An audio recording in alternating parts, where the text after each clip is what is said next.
My son slapped me for sitting on her couch. His wife kicked me. All about $43.00 M. But 911 heard everything, so did my lawyer. This isn't your house anymore, old woman. You sit where I allow you to sit. That was the first thing she said to me as I lowered myself onto the edge of the couch, my couch, the same one I bought in 1984 with my first full year's earnings after my husband's stroke. Mahogany wood, carved lion's feet, imported cushions. I had it made to order by a man in Pennsylvania who signed his name beneath the frame.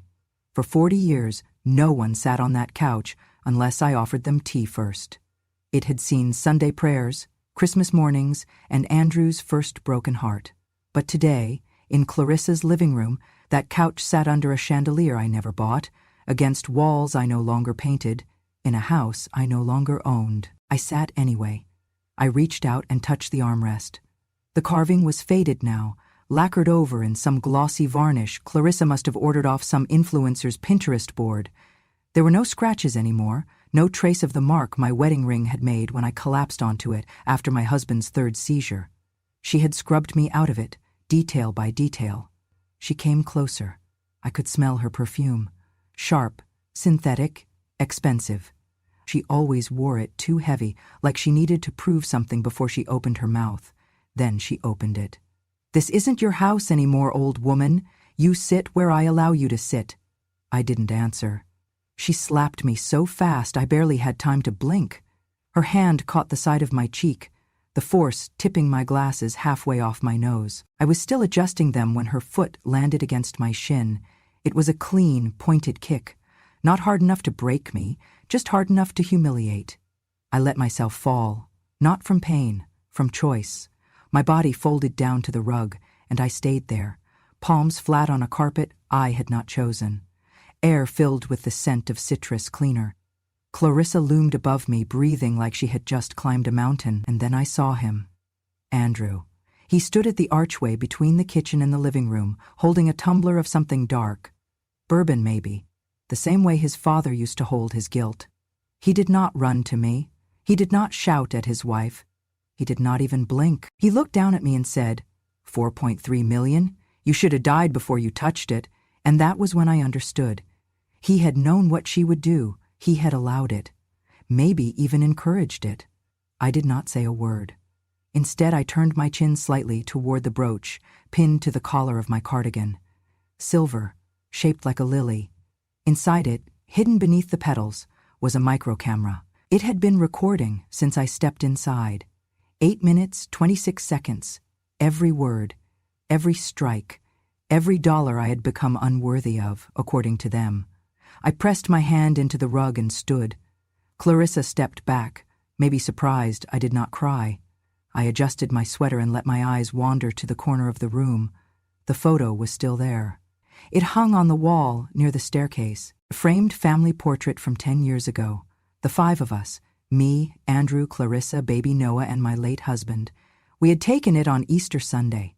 I remember Clarissa made me change out of my apron before we posed, said it made the house look provincial. I remember she wore ivory, I wore yellow. That was the last holiday she ate anything I cooked. The frame had been tilted slightly. Her head now sat just above mine. "I said get off that couch," Clarissa spat. I looked at her. Her face was flushed, her eyes narrow, her lips pinched the way they always did when she was about to play victim. She was already rehearsing what she'd say, how I had fallen on my own, how I escalated things, how I was always so dramatic. I picked up my purse from the side table, slowly, calmly, like a woman retrieving her gloves from church. Andrew took a sip of his drink and turned toward the kitchen. I pulled out my phone and pressed the emergency dial. 911, what's your emergency? The voice came, calm and practiced. "My daughter-in-law slapped me," I said. "I need someone to hear this, that's all." I ended the call. Clarissa did not speak. She was waiting for me to yell, to beg, to plead, but I had no words for her, not anymore.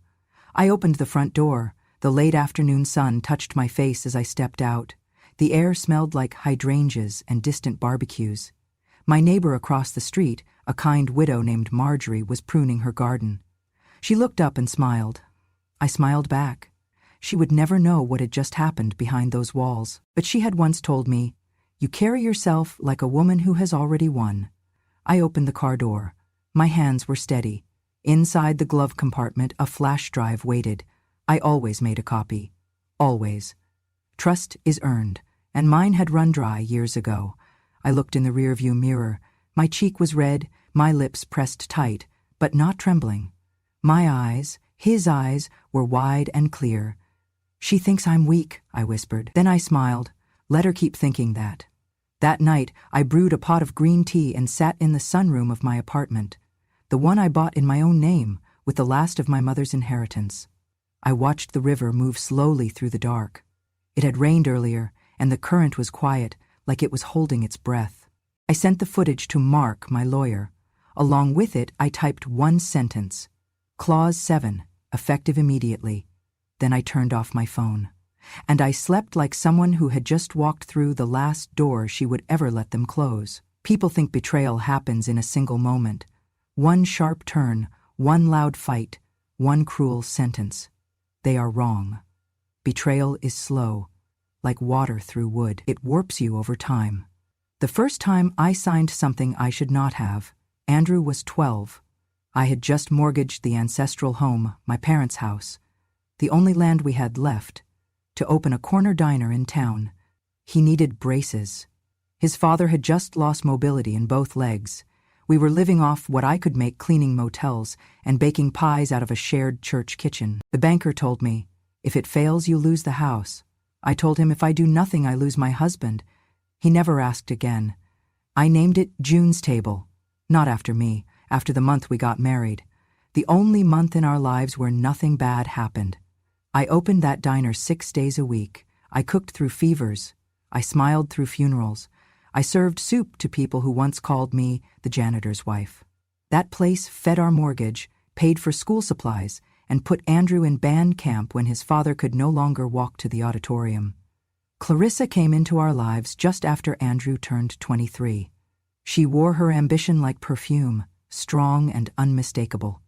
She said the right things, called me Mom, complimented my green bean casserole, but never once offered to wash a dish, not even when my husband started bleeding through the sheets. 9 years I cared for that man, 9 years of lifting, bathing, changing sheets, massaging sores, speaking for him when he forgot how to speak for himself. There were nights I would sit by his bed and whisper the same bedtime prayer I used to say over Andrew, just to keep my voice from cracking. Clarissa never touched a towel. She called the hospital once, when I was late to bring her mail. Andrew told me she was overwhelmed. "She's not used to this kind of illness," he said. Neither was I. But I did not get to opt out. We buried my husband in spring. A quiet funeral, mostly family.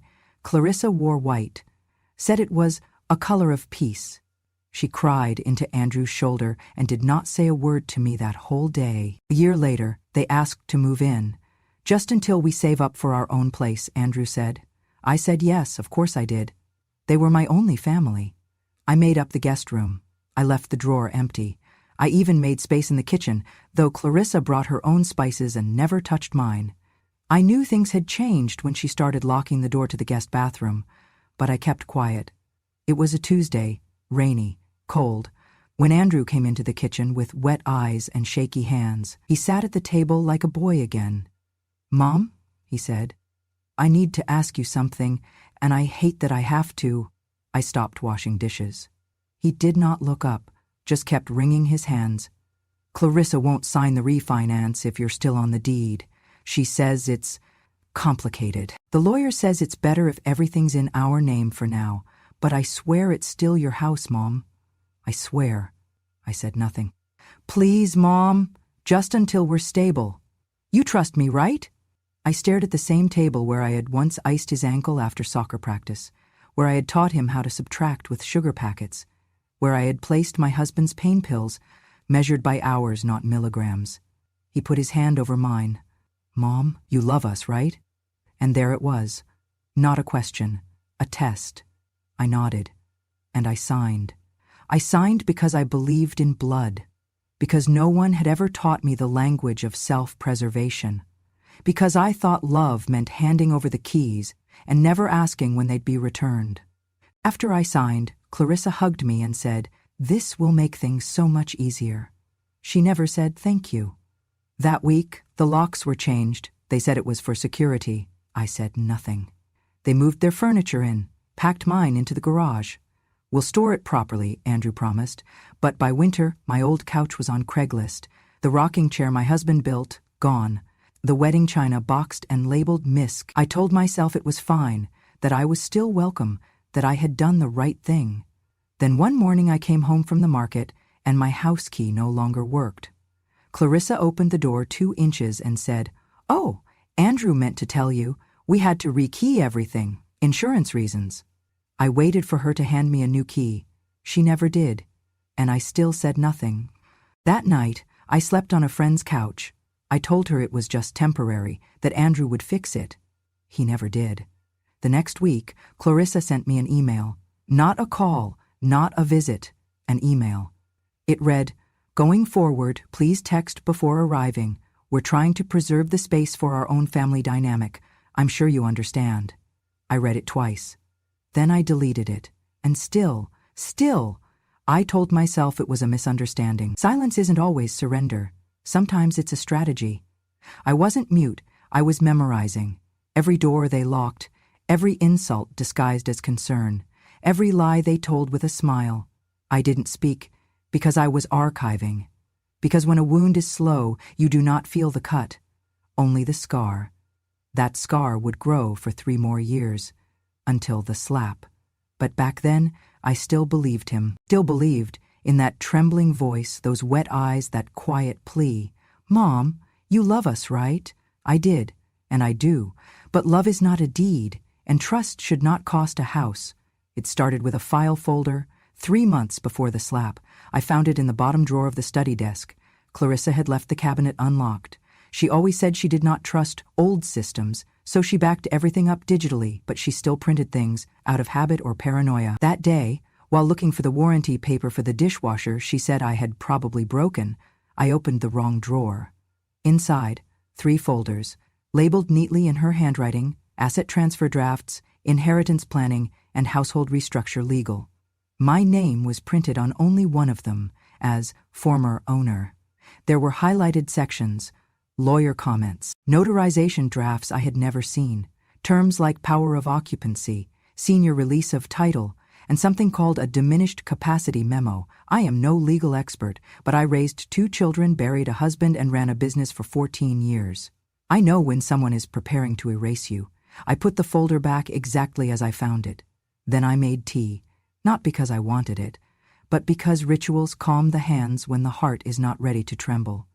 That night, I ordered a smartwatch with voice activation and encrypted audio sync.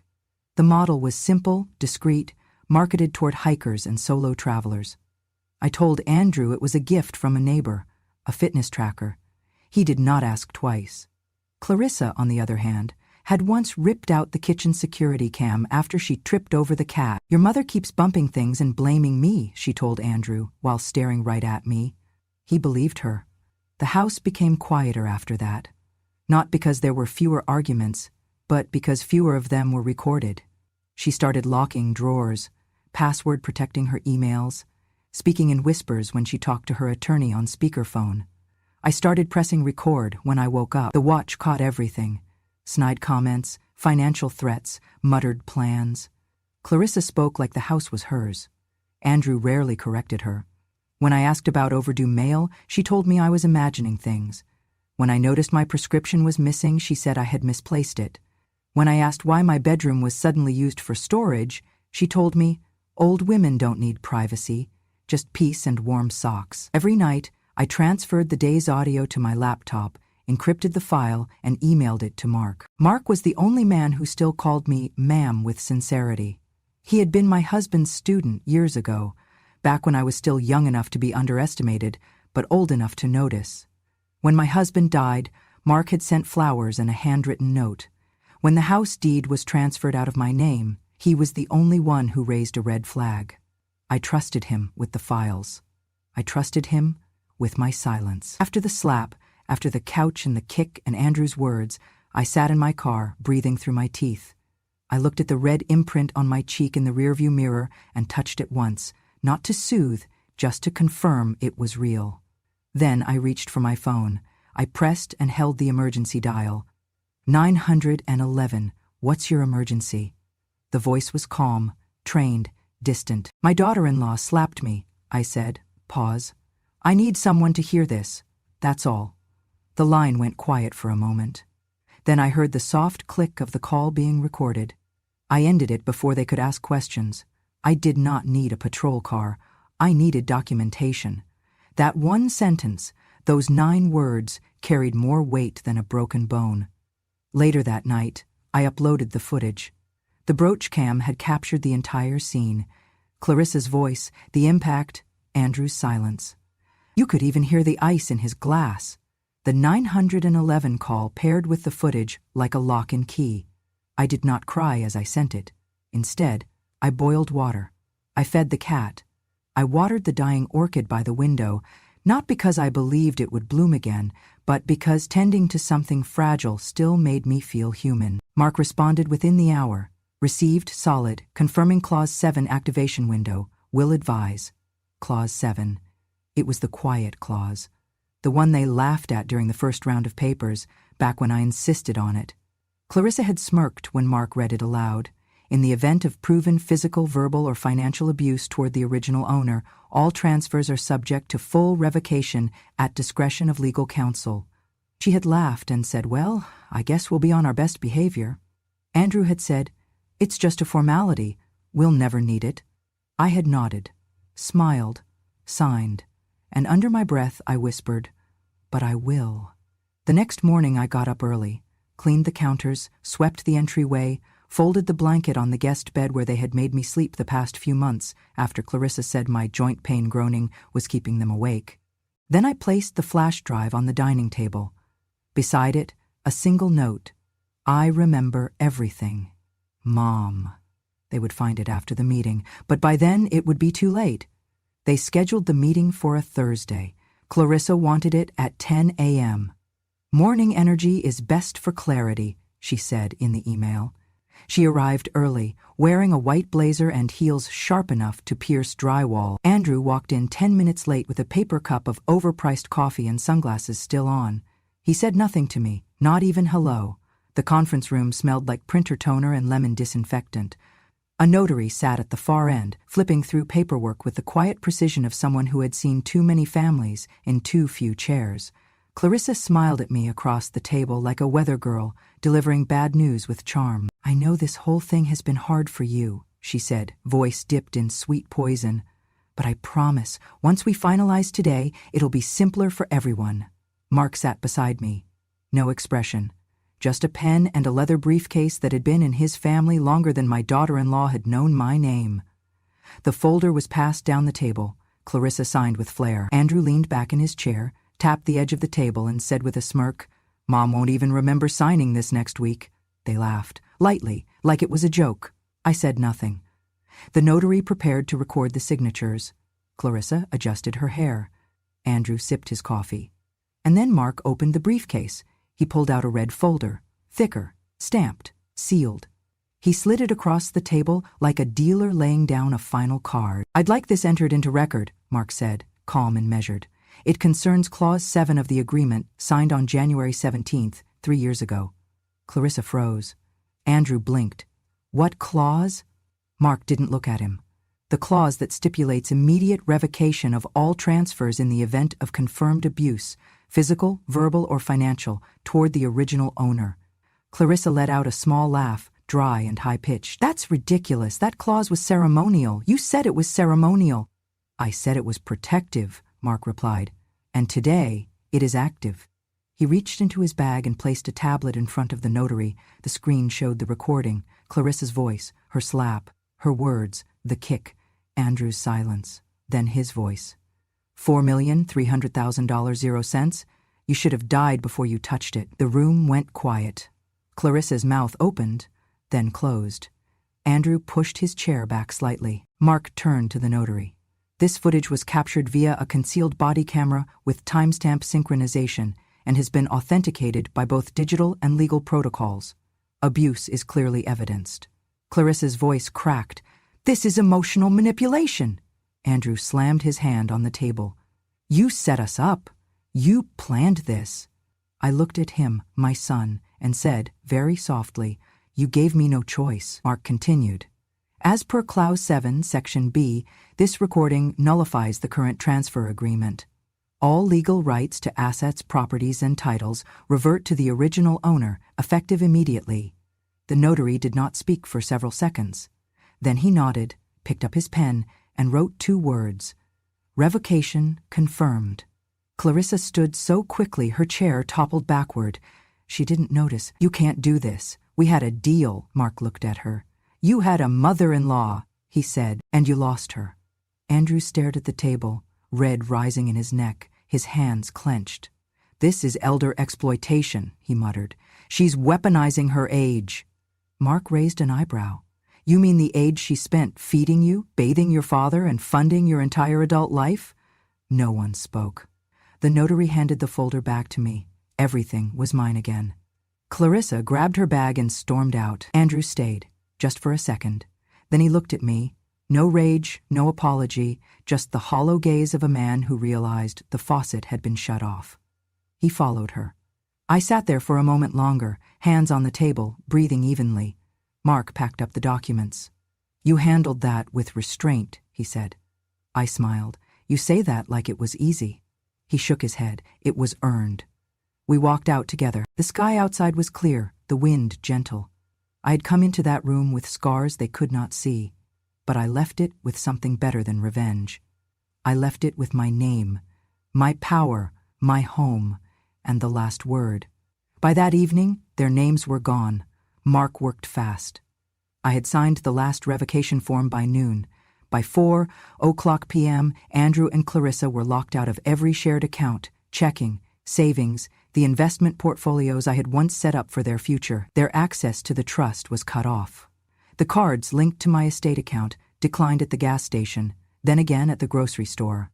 I imagined the moment they realized the faucet had run dry. The property title was updated within 24 hours. My name restored, full and final. Their names removed like stains from linen, a quiet erasure, just like the one they tried to make of me. The house they had occupied, my house, was officially reclaimed under Clause Becht reversal. I gave them 30 days to vacate, but I knew Clarissa would not go quietly. She never did. The next morning, I received a call from my neighbor Marjorie. "Are you watching the internet?" she asked. "No, I am making tea." "Well, your daughter-in-law is crying on it." I sat down, logged in. There she was, Clarissa, sitting in my kitchen, mascara running, voice trembling just enough to sound rehearsed. "I just want people to know," she sniffled to the camera. "We were forced out. She kicked us out, my mother-in-law. We tried to care for her. We tried to give her a home, and this is how she thanks us." Her napkin had initials embroidered in gold. Her tears fell in rehearsed pauses. It wasn't grief. It was branding gone wrong. Never mind that the house was funded by decades of someone else's back pain, someone else's skipped meals, someone else's silence. They cried over the money, but they never asked what it had cost to earn. "She's old, she's confused, and now we're homeless," the comments poured in. At first, sympathy, then silence, then something else. Someone posted the video, the slap, the kick. Andrew's voice, "You should have died before you touched it," the brooch cam footage.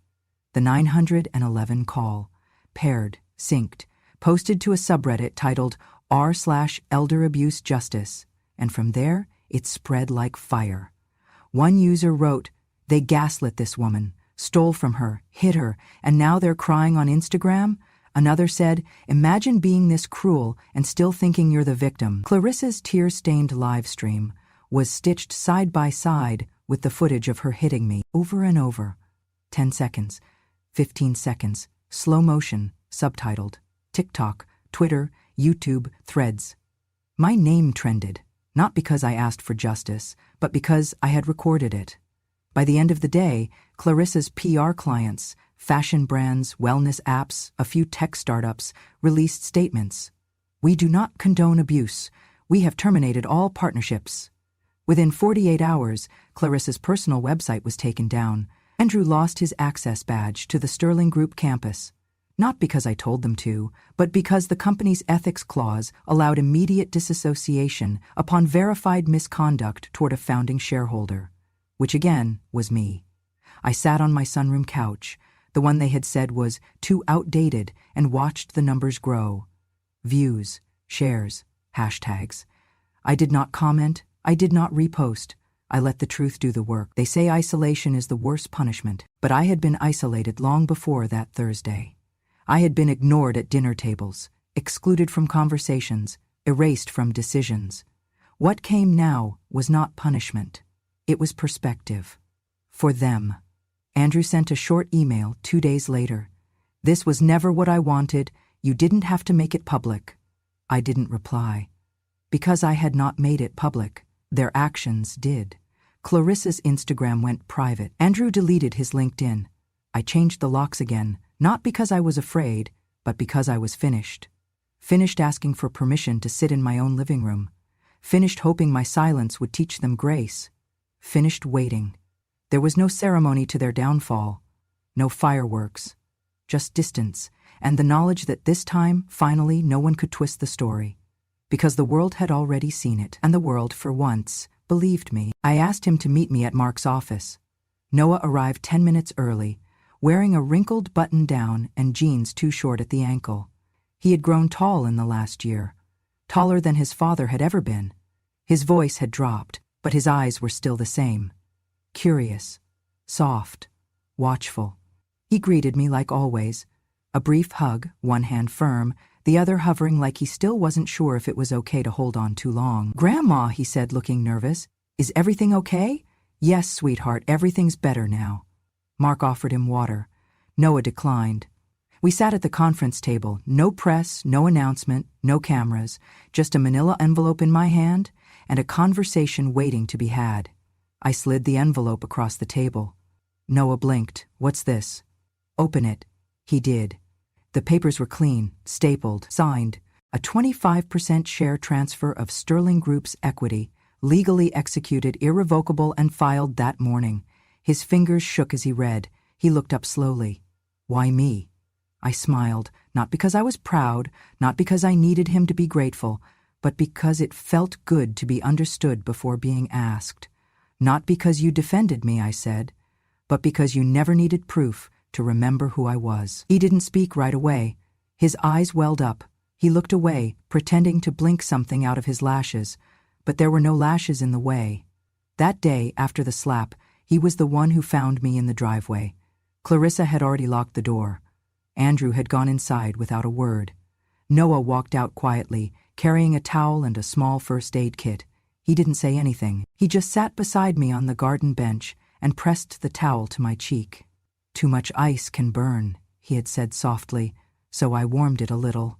He was 16. He did not ask questions. He did not record it. He simply remembered me as someone worth treating gently. 10 years earlier, when he was 8, he gave me a folded letter inside a red envelope for my birthday. I still remember the way he ran up to me, giggling, cheeks red with excitement. I opened it that night, after everyone had gone home. It said, in shaky handwriting, "Grandma, you're my safe place. Thank you for your hugs and your hot cocoa. I like when you pray for me. Don't ever move away, okay? Love, Noah." I kept it in my wallet for a decade. The ink had faded, but the weight of those words never did.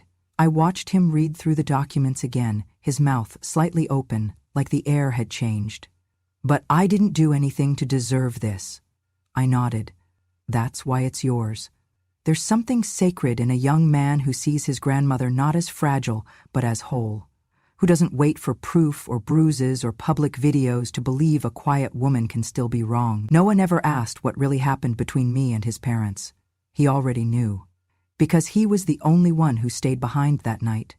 The only one who knocked on my door 2 days later with a bag of groceries and said, "Do you want to eat together? Or I can just leave these, whatever's okay." The only one who saw me as a person. I told him he didn't have to do anything with the shares right away. They're yours to keep, or to grow, or to pass on, if you choose to be the kind of father your father forgot to be. He looked at me then, really looked, and for a moment I saw the boy with red cheeks again, the one who once taped crayon drawings to my refrigerator and called me Grandma because Grandma was too long to write in block letters. "I won't let you down," he said. "I know," I replied. We stood up. I hugged him. Tighter this time. No hesitation. Before he left, I reached into my bag and handed him something. The envelope. The one from when he was 8. His handwriting, faded but legible. His eyes widened. "You kept this?" "I keep what matters." He held the letter like it was made of glass. Then he hugged me again, arms all the way around, like I would disappear if he let go. Later that night, I sat in my sunroom, same chair, same tea. But something felt different, like one thread of the fabric had been rewoven, stronger, quieter, unspoken. I had given away millions, but what I received in return was something money couldn't buy. Legacy. Not in bricks or bank accounts, but in memory. In kindness passed forward. In the quiet reward of knowing that someone, somewhere, had been watching when the world looked away, and that someone chose to remember. The press called it a legacy move. I called it a promise kept. 3 months after the documents were finalized and the silence became peace, I stood at a podium I never expected to see, in a hall I had once passed 1,000 times without notice. There were flowers on the stage, white lilies, my husband's favorite. Cameras pointed gently in my direction. And behind me, on a navy blue banner, 3 words shimmered in silver. Silent Seat Foundation. The name came from Clarissa, more specifically from what she said the day she hit me. "You don't get a seat unless I say so." I remember those words more clearly than the slap, because they were not about violence. They were about erasure, about entitlement, about being told, in the house I helped build, that I was less than a guest. So I decided to build something else, something louder than her voice, but spoken without shouting. I sold the second property Clarissa and Andrew had once planned to turn into a content house. I liquidated a dormant retirement fund I had kept hidden from both of them, money meant for rainy days. Well, the rain had come, and it was time to grow something from it. I transferred the full $4,300,000, 0 cents, into the foundation's trust account. Every cent. Noah helped me file the paperwork. He insisted on learning every detail, not because I asked him to, but because he wanted to understand where it all went wrong and how we could make it right for others. The foundation's mission was clear: protect elderly women from coercive asset transfers, familial exploitation, and post-retirement isolation. Too many women were being pushed out of their own homes, their own wills, their own worth. Not with fists, but with phrases. "You don't need all this space. Let's just simplify the paperwork. We're only trying to help." Help, I had learned, can be a weapon when it's offered with a contract and a smile. The foundation partnered with elder law attorneys, social workers, and retired judges. We created a hotline, discreet, staffed, and trained. We funded emergency housing for women pushed out after accidental estate changes. We launched digital awareness campaigns and translated them into 5 languages. We offered one thing I never had: a safe second opinion. When I stood at that podium, the room was quiet. I wore gray, simple, respectful. Noah stood behind me holding a speech he had written and rewritten 5 times. His hands trembled, but his voice did not. "I'm not up here because I'm her favorite," he began. "I'm up here because I remembered who she was before anyone needed proof." People nodded. Some wiped their eyes. He continued. "My grandma never raised her voice, but the world heard her anyway. And now, because she spoke without shouting, thousands of other women will never have to beg for a seat at their own table." I looked down at my hands. They were the same hands that had once washed floors for tips. The same hands that had cradled a dying husband and signed away a home I thought would keep us together. The same hands Clarissa had tried to erase. Now, they held the deed to something bigger. Revenge fades, but dignity, when returned, becomes architecture. I wasn't building back what I lost. I was building what they never imagined I could. After Noah's speech, I stepped up again. I did not read from notes. I spoke plainly. "I am not a victim," I said. "I am a woman who survived her own silence." Cameras clicked. "There is power in quiet," I continued. "But sometimes you have to plant that quiet where it can grow loud."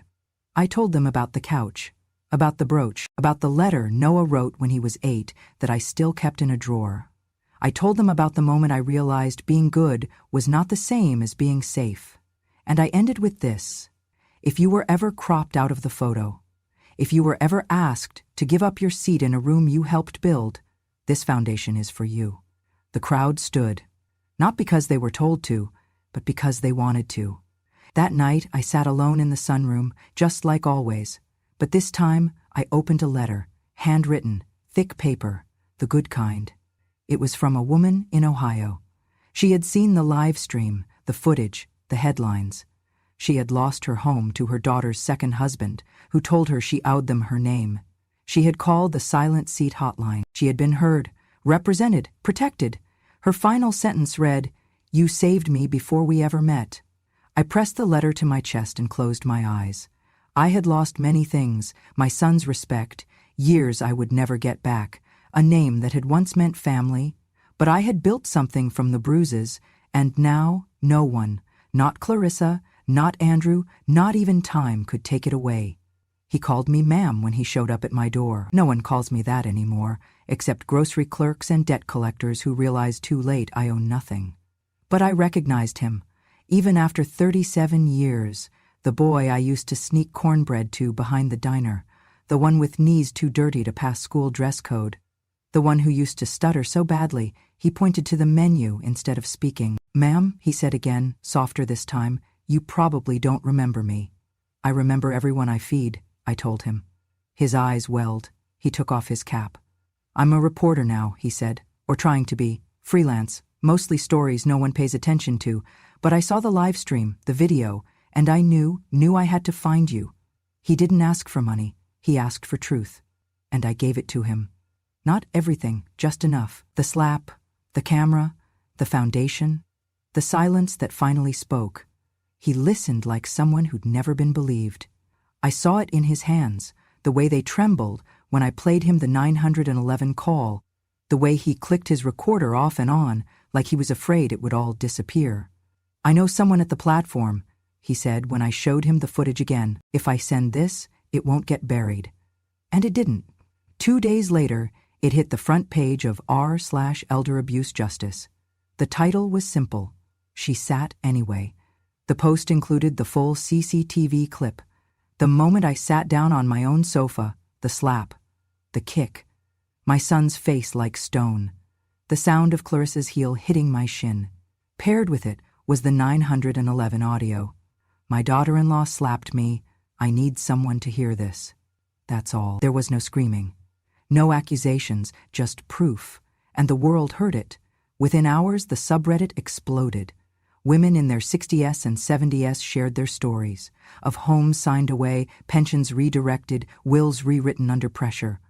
Younger women stitched in their grandmother's photos, writing, "She built everything, and they made her feel like a guest." One comment stood out. The slap didn't break her. The silence did. And then she weaponized it. Clarissa tried to respond. She posted a Notes app apology with phrases like misunderstanding, emotional stress, and context matters. But the internet has a longer memory than she does. A fashion label she once did PR for reposted her apology with one line crossed out in red: "We do not condone this behavior." Contract terminated, effective immediately. By the end of the week, she had lost 4 clients. By the end of the month, her agency dropped her entirely. Clarissa went quiet. Andrew, for a while, did too. But then came the letter from Sterling Group's ethics board.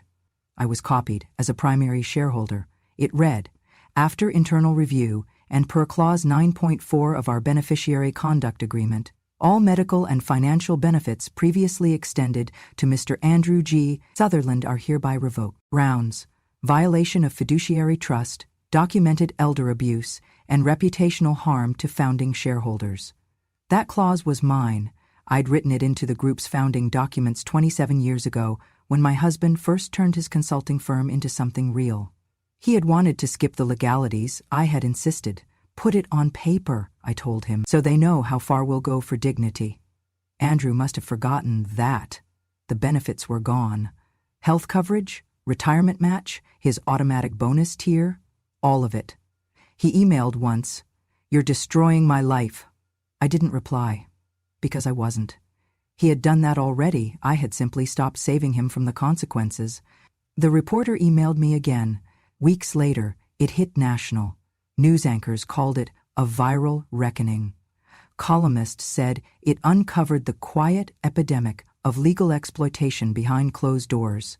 One psychologist on a panel cried on live TV and said, "This is what it means to survive politely." I turned off the screen. I didn't need validation, I had receipts. Noah printed the subreddit page and framed it. He gave it to me on a quiet Sunday after we had finished planting marigolds in the garden.